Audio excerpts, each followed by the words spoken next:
I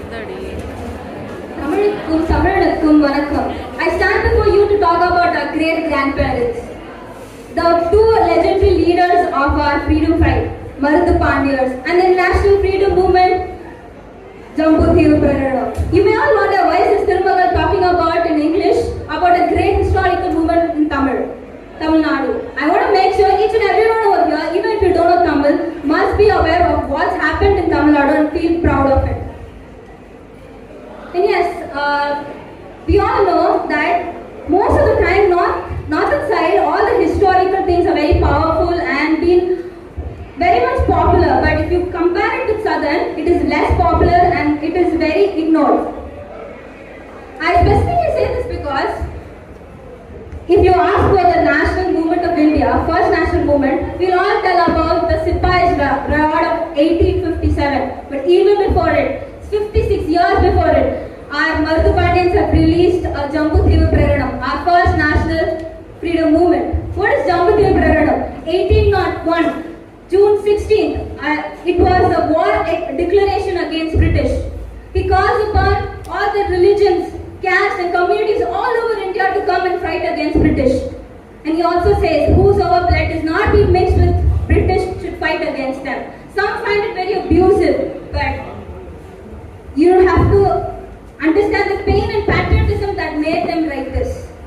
Even before and after this event, nothing similar to Jambu Prakadanam has been released against British. In the book Southern Indian Rebellion, the first independence war was being told about Maruthu Pandiyars.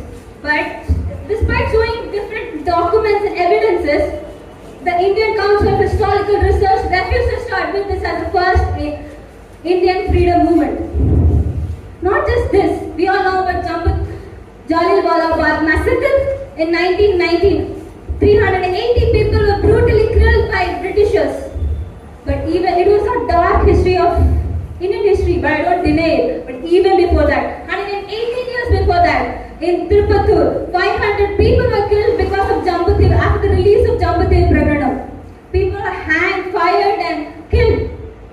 And even after this, the Indian Council of Historical Research refuses to admit this as the first massacre of the Indian freedom fight. They might deny it, but being an Indian, being a Tamilian, you have to know about all these. Earlier, in the name of East Indian Company, we had to plant indigo plants in our soils, which made our soil infertile. In the name of modernization, European countries are again giving us junk foods and hybrid vegetable plants, beverages, whatnot, that makes our future males and females infertile. It's all because we have lost our native culture, food, tradition, everything. However higher we go in the name of modernization, we should never forget the roots that we came from. There are a lot of things that can be learned from our great grandparents, the freedom fighters.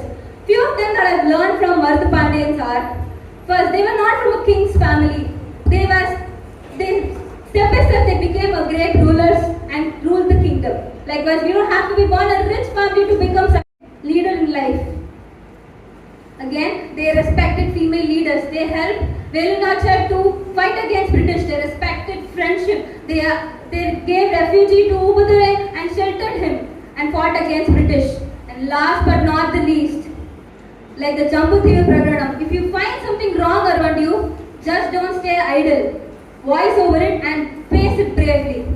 And thanks for this opportunity. I want to thank the management for organizing such an event to educate one and all over here. It's our great grandparents who sacrificed themselves to get freedom for us. It's our duty to know our history and feel proud of being a Tamilian. தமிழர்களே நம் வரலாற்றை உணரப் போவது எப்பொழுது? நன்றி.